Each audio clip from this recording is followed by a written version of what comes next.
Mark, what are you doing here? You told me to sit here. No, I'm teaching. I got my iPad. What are you doing up here? You're hogging the stage. Hey, again, if you've just joined us, we're pretending to fight, I guess. Maybe I'm mad. I'm not sure. No, we're starting a new series today. I'm Charlie, the lead pastor, and you are Stage Interloper. What's your name? What was that? Stage Interloper. Oh, Stage Interloper.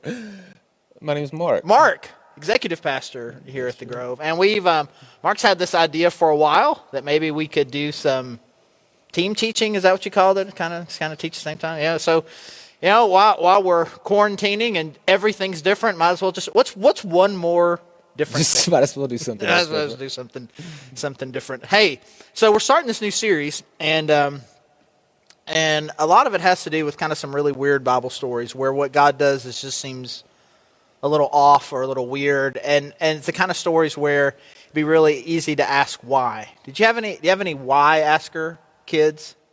Dad, why? Dad, why? Why? Dad, why? Why? Do you have any of that? Mm-hmm. We got a couple that are in that stage. Oh, in the stage. Did you ever resort to because I said so? Oh. all those lines, man. Indeed.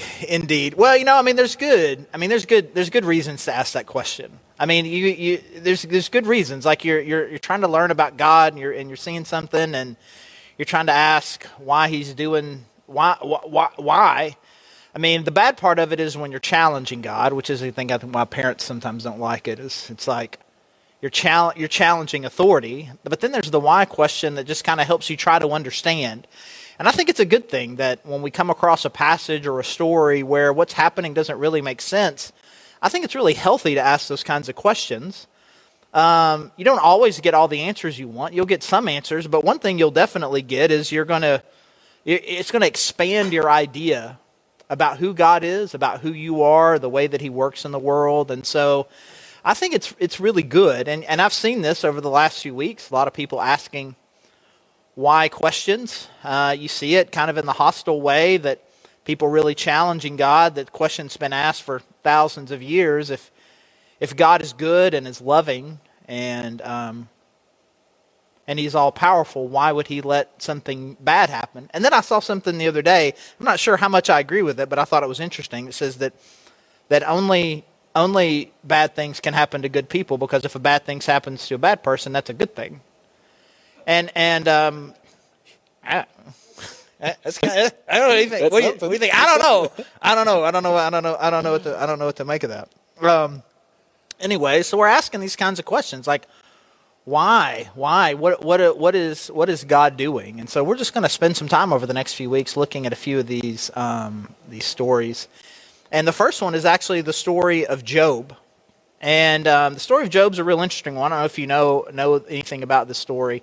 It's a real interesting one. It's kind of in the poetry section of the Bible there with Psalms, because it's kind of written, 90+% of it is written that way, it's a really, really old story, even by Bible standards. This guy that we're looking at, Job, he was probably lived around the time of Abraham. And that's Genesis 12. I mean, that's like almost as early as it gets. So this story obviously was maintained mostly just by telling it in poetry. And so it's a really, really old story, but it's a really interesting story about something really bad that happens to a guy that seems like he doesn't deserve it. And it really kind of helps us, I think, answer some of these why questions about when the world doesn't make sense. Now, this story and the applications of this story don't apply to every situation ever, but it does really help us, I think, for the beginning of this series, just give us a framework of kind of why God does some of the unusual things that He does. So we'll do this. We're just going to look at a few verses of chapter 1. I mean, it's a long passage. We're just going to kind of look at kind of the setup for the story. Verse 1, chapter 1 of Job. In the land of Uz, there lived a man whose name was Job. This man was blameless and upright. He feared God and shunned evil.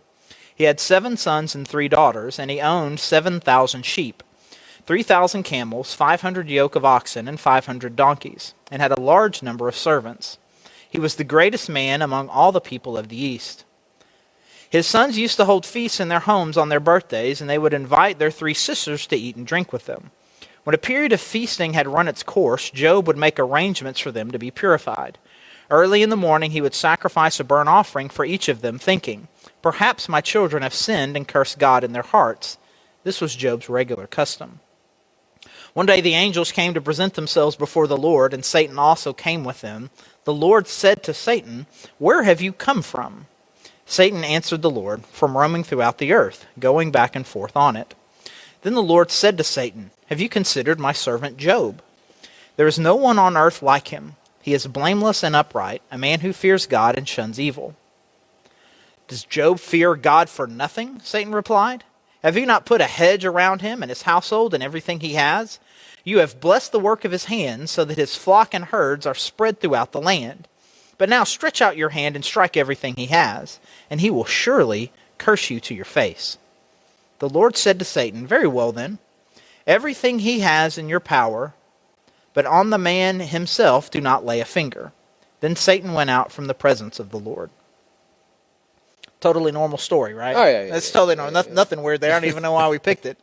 I mean, there's so much weird and odd here. And what happens then right after verse 12 is Satan does exactly what God gives him permission to do. Basically destroys just about everything that he has. Many of his sons and daughters die in a terrible accident. And what happens is Job doesn't curse God. And Satan comes back to God again. The exact same thing happens. He comes back to him again and says, "Well, the reason is because you didn't let me mess with him personally." And God says, "Go for it." And essentially, but you can't kill him. So afflicts him with this really bad skin disease. And he is just miserable.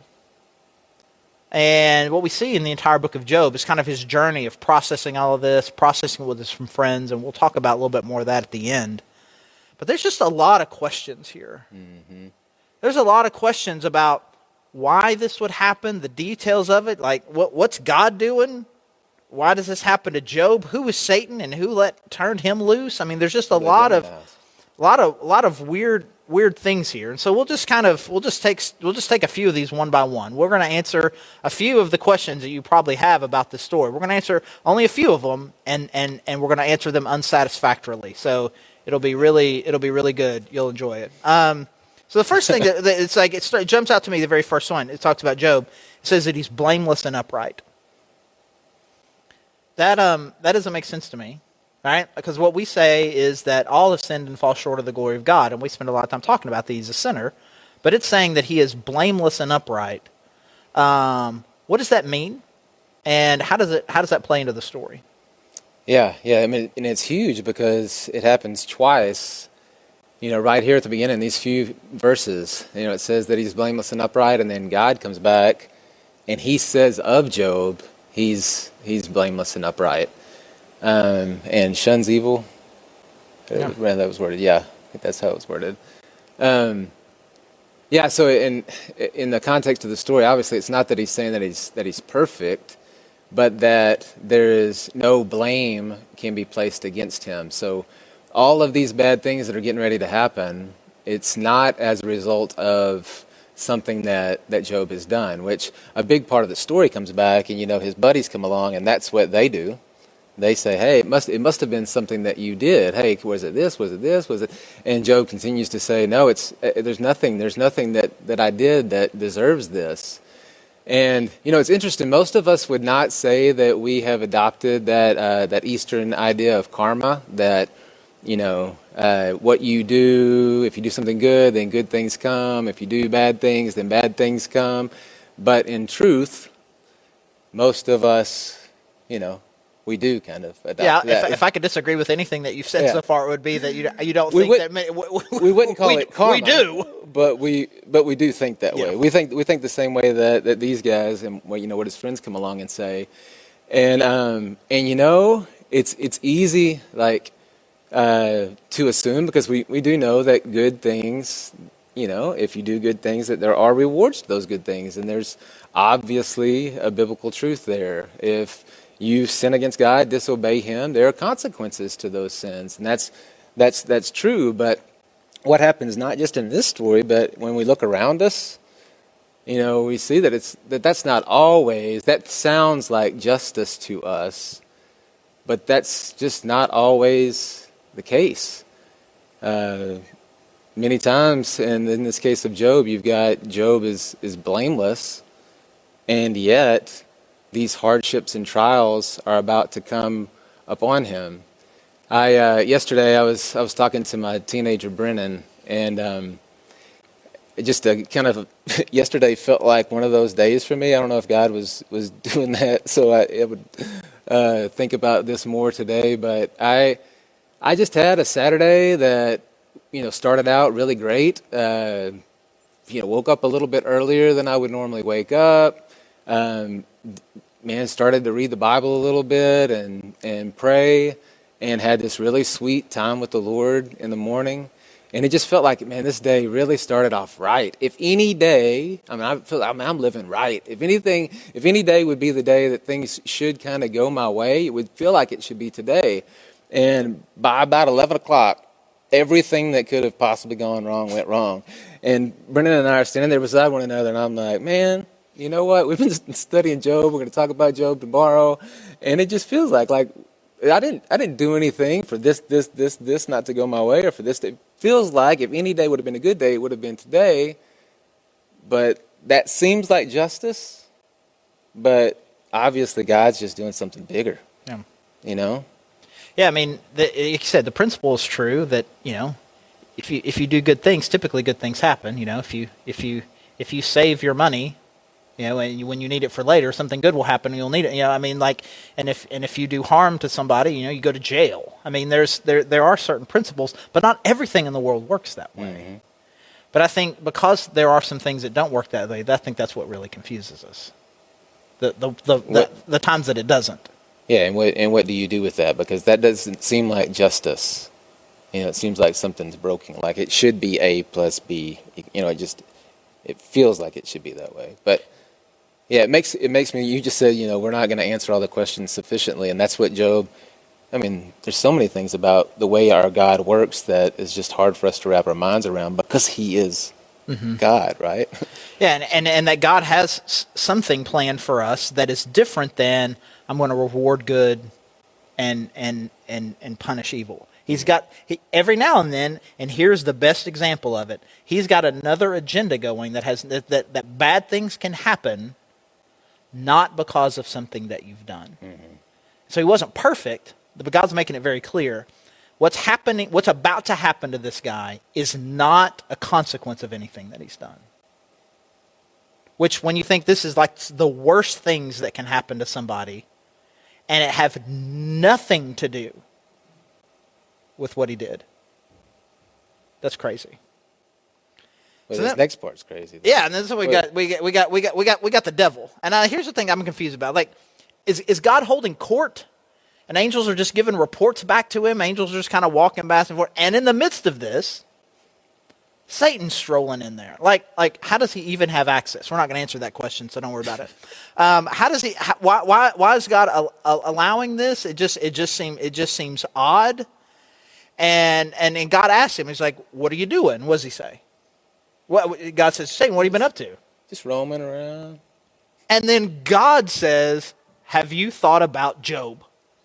And describes Job's heart. He's the one that brings Job into this.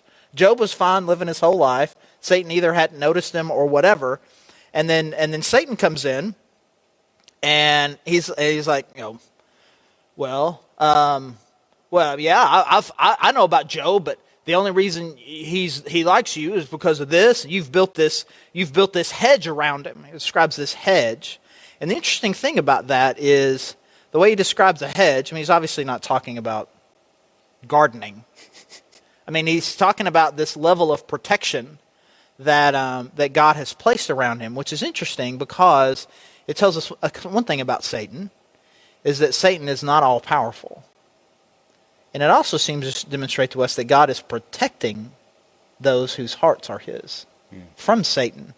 And that in order for Satan to even have access to Job, God had to grant it, which is really interesting. And then also, he's not only limited in what he could do, he's also limited in where he could be. He is one entity at one time in one place. He has demons that are with him that can, between all of them, they can be in multiple places. But he is not some all-powerful figure whose power rivals God.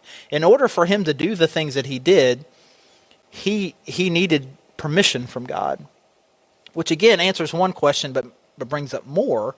But it should help us a little bit to understand Satan. That Satan is not some overwhelming power that there's nothing that can be done about. God is protecting Job. And so we have some people out there that I think who exist who just have a little too much fear of Satan and demons and feel like that the awful things can happen at any moment and there's nothing you can do, and they live in fear. We shouldn't have that kind of fear because God has limited him and he is a limited being. And so the question I ask is, should we fear Satan? And it's a little bit like, and this is going to be a bad analogy because it breaks down real quick. And so you might be thinking, why share a bad analogy? Are you scared of a tiger on the other end of a cage? I mean, no, because what? Yes, I am. It's a tiger, but I trust the cage. And so he's restrained. But the problem with that is in this story is that the zookeeper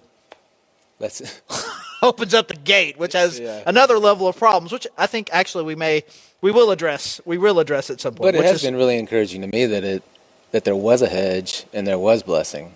Just that God does do that. Yeah. Like growing up, my parents would pray a hedge of protection, and I didn't exactly understand what that was. That's an old school church phrase. It is. You're sitting there in Sunday school, and everybody's like praying hedges of protection. Getting ready for this is probably the passage that comes I didn't make that up. No, it's in there. So we don't fear Satan, but I think what we should fear is what would happen if I willingly moved out from under God's protection. God is protecting me from things and living for him. If I were willingly to move out of that, I think that's what I'm afraid. And so we need to not listen to that voice. That voice is still there that is encouraging you to move out from under God's protection. Don't listen to that voice. Reject that voice and stay under God's protection. Now, obviously, again, in the case of Job, that's not going to prevent you from all of the evil and all of the bad things that can happen in this world. But I think rather than living in fear of Satan, again, because of who God is, let's live in fear of moving out from under his protection. And so, again, God brings Job into it. Have you thought about Job? And say, it's like, Job doesn't count. Job doesn't count. You got all these things. But Satan obviously wants to do something to him. He's wanting to pick on him. Why is he trying to pick on him?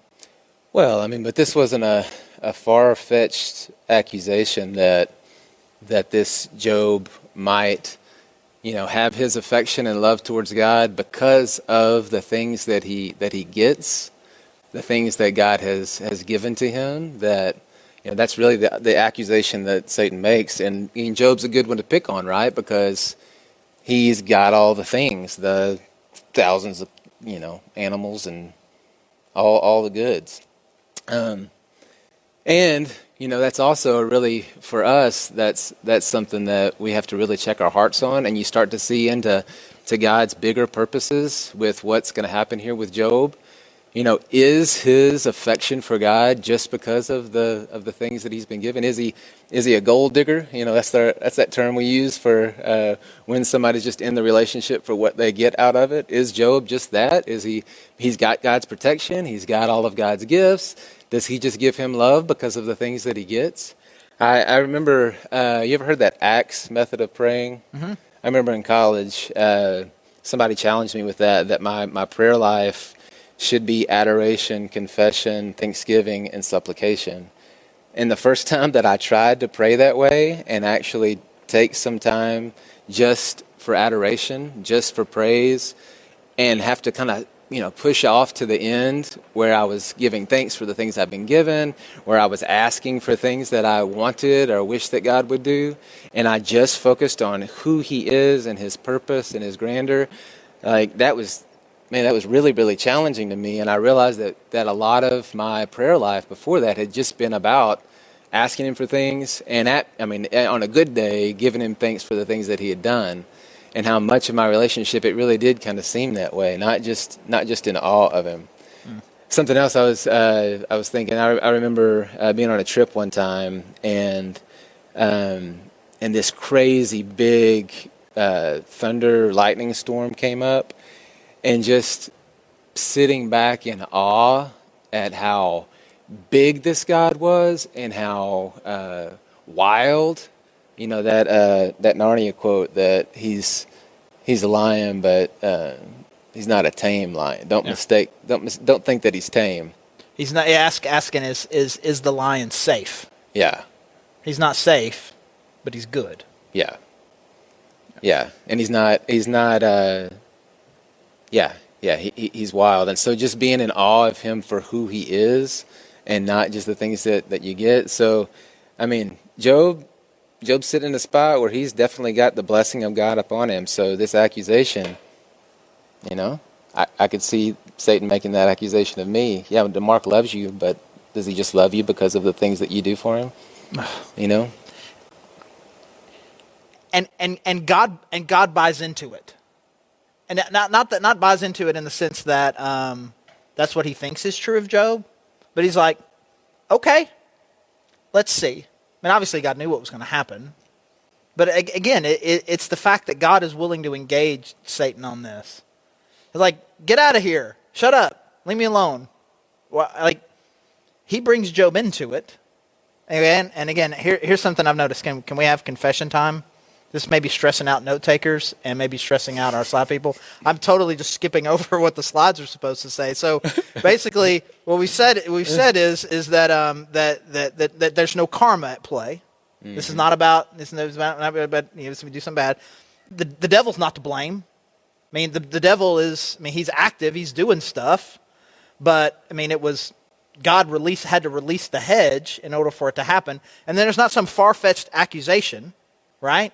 This is just a very simple thing. I think the only reason that you worship God, that Job worships God, is because of the good things that you do. Mm.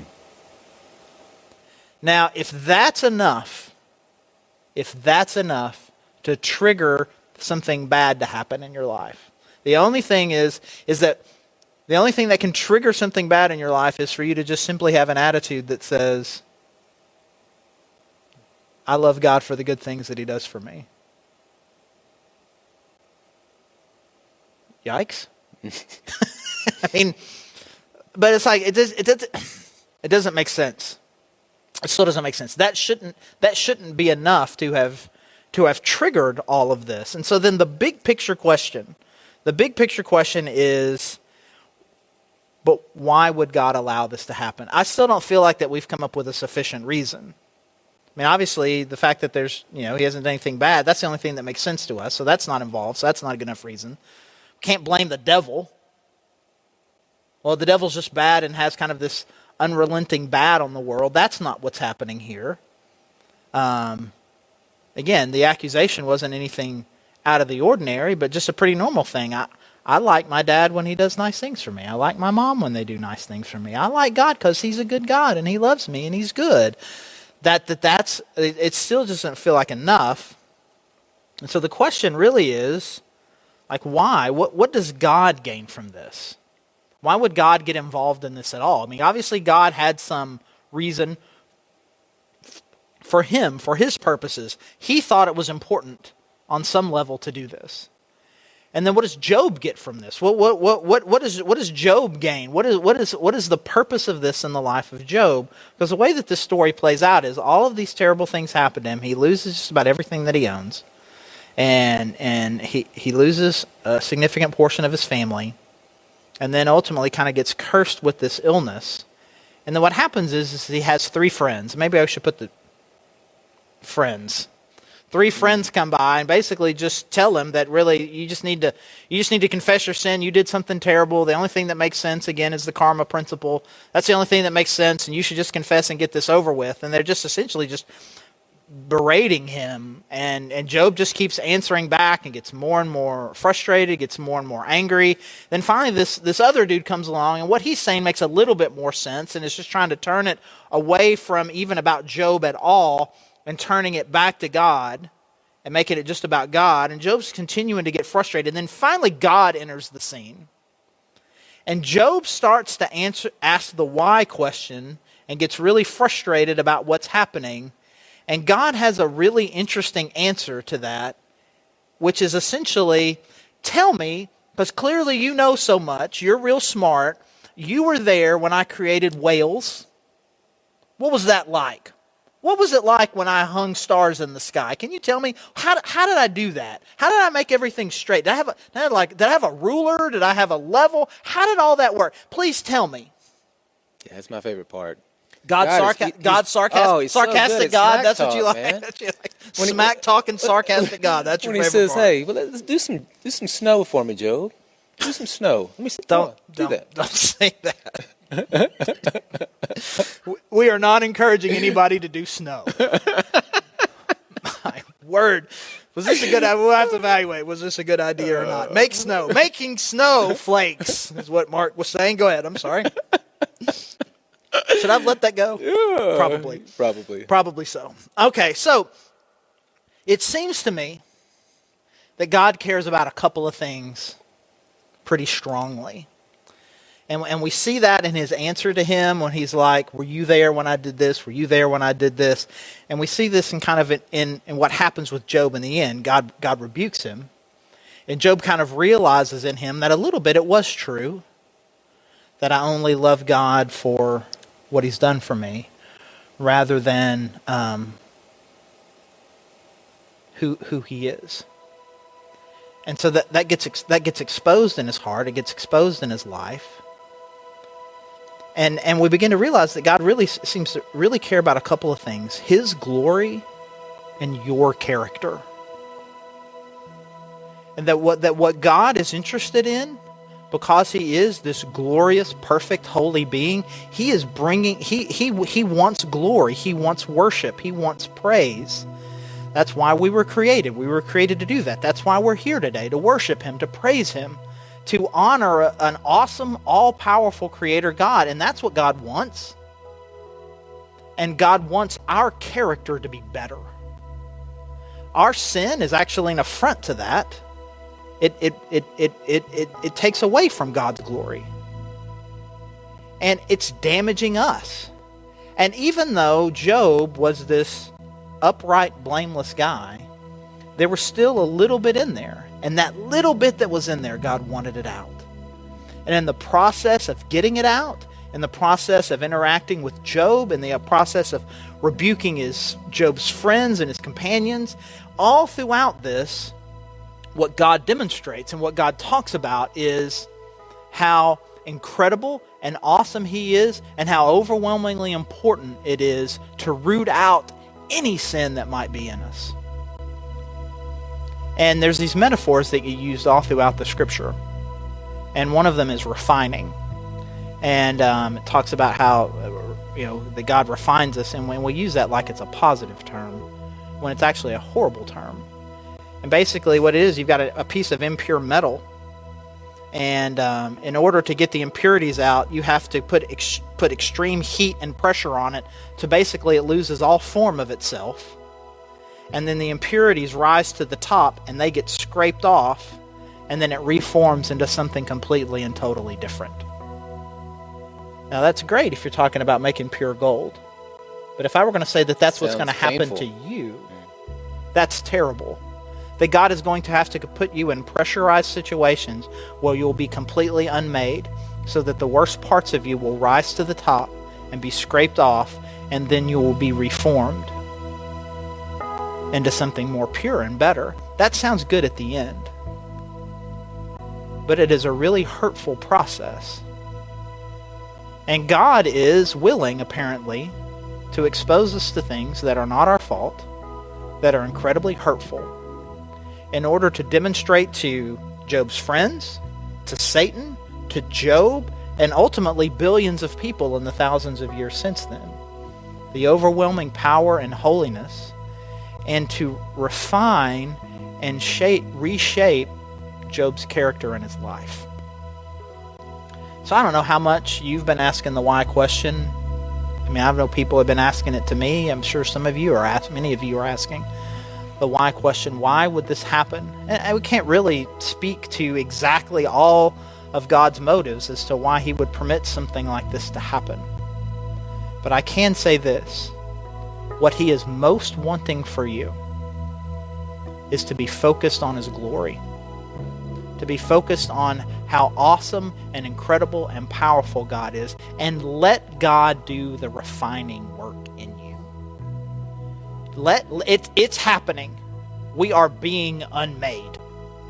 You don't have to worry about that. It's happening to a lot of us. We're being unmade. And the worst parts of us are coming out. I mean, the things that I'm learning about myself. And I would have told you 6 weeks ago I was not a controlling person. I didn't need control. And that's all well and good until you have zero. And there's lots of things that I've learned about the things that I must have in order to be at peace. And these yucks and these things in me and these anger responses and fear responses and these anxiety responses have all come out. And I can either blame the virus, or I can just say, well, this yuck was in me and it just took the virus to get it out. I'm going to let it happen and let God remake me into something different and better and more pure. That's what he did to Job, and that's what he's doing for us.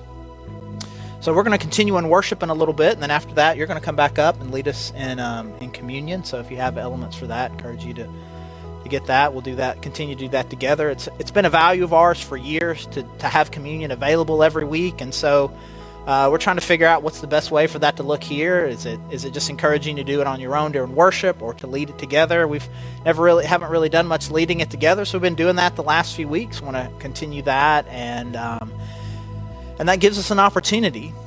Again, it's reflecting on something awesome God did for us through Jesus, but it also gives us an opportunity to just reflect on how awesome God and powerful and holy God is, and how serious sin is.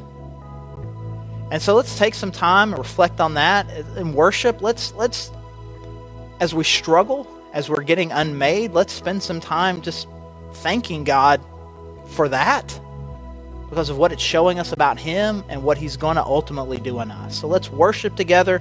Let's do the communion together. Let's reflect together and ask God to keep doing awesome works in us. Let's pray.